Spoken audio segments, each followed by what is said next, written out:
السلام علیکم ورحمۃ اللہ وبرکاتہ۔ سورۃ البقرہ آیت نمبر 220۔ اعوذ باللہ من الشیطان الرجیم، بسم اللہ الرحمن الرحیم۔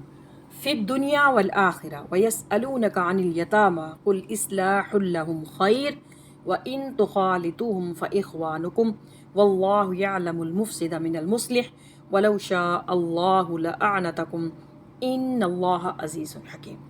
فی الدنیا، دنیا میں، والآخرتی اور آخرت، ویسألونک اور وہ آپ سے پوچھتے ہیں، ان سے، الیتامی یتیم، قل آپ کہہ دیں، اصلاح اصلاح، لہم ان کی خیر، خیر بہتر، و ان اور اگر تخالطہم ملا لو ان کو، فاخوانکم تو بھائی تمہارے، واللہ اور اللہ، یعلم جانتا ہے، المفسد خرابی کرنے والا، من سے، المصلح اصلاح کرنے والا، ولو اور اگر شاء چاہتا، اللہ لأعنتکم ضرور مشقت میں ڈالتا تم کو، ان بے شک اللہ عزیز غالب حکیم حکمت والا۔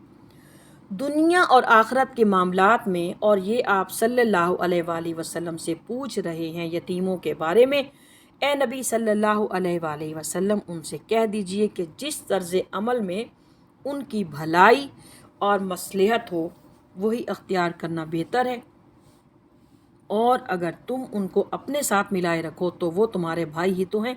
اللہ جانتا ہے مفسد کو بھی اور مصلح کو بھی، اور اگر اللہ چاہتا تو تمہیں سختی میں ڈالے رکھتا، یقیناً اللہ تعالیٰ زبردست حکمت والا ہے۔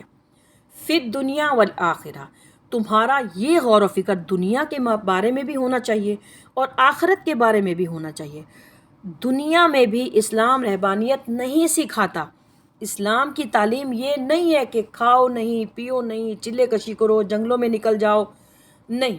اسلام ایک بیلنس سکھاتا ہے کہ گھر گھرستی بھی اپناؤ، شادی بیاہ کی بھی ترغیب دیتا ہے، تعلیم بھی حاصل کرو، بیوی بچوں کے حقوق بھی بتاتا ہے اور ان کی ادائیگی کا حکم بھی دیتا ہے۔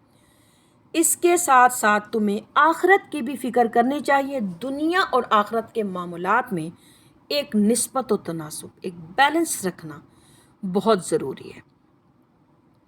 دنیا کی کتنی قدر و قیمت ہے اور اس کے مقابلے میں آخرت کی کتنی قدر و قیمت ہے، اس کا صحیح طور پر اندازہ کرنا چاہیے۔ اگر یہ اندازہ غلط ہو گیا تو بیلنس بگڑ جائے گا۔ مثال کے طور پر ایک ڈاکٹر نے ہمیں ایک دوائی دی ہے جو کم مقدار میں کھانی تھی اور ایک زیادہ مقدار میں کھانی تھی۔ اگر آپ نے جو چیز کم کھانی تھی اسے زیادہ کھا لیا اور چیز جو زیادہ کھانی تھی اسے کم کر دیا تو یہ نسخہ اب شفا نہیں رہے گی، اس میں یہ نسخہ اب ہلاکت بن جائے گا۔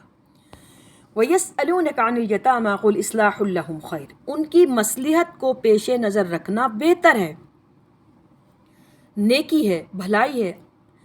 لوگوں کے سامنے سورہ بنی اسرائیل کی یہ آیت، وَلَا تَقْرَبُوا مَالَ الْيَتِيمِ إِلَّا بِالَّتِي هِيَ أَحْسَنُ، اور مال یتیم کے قریب تک نہ پھٹکو مگر ایسے طریقے پر جو یتیم کے حق میں بہتر ہو۔ چنانچہ وہ مال یتیم کے بارے میں انتہائی احتیاط کر رہے تھے، انہوں نے اس یتیم کی ہنڈیاں بھی الگ کر دی تاکہ ان کے حصے کی کوئی بوٹی ہمارے پیٹ میں نہ چلی جائے، لیکن اس طرح یتیم کی دیکھ بھال کرنے والے لوگ تکلیف اور حرج میں مبتلا ہو گئے تھے۔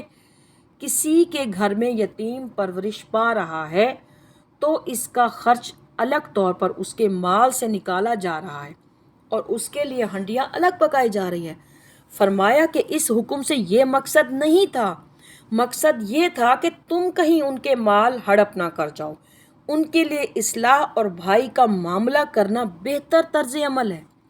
وَإِن تُخَالِطُوهُمْ فَإِخْوَانُكُمْ وَاللَّهُ يَعْلَمُ الْمُفْسِدَ مِنَ الْمُصْلِحِ، وہ جانتا ہے کہ کون بدنیتی سے یتیم کا مال ہڑپ کرنا چاہتا ہے اور کون یتیم کی خیر خواہی چاہتا ہے۔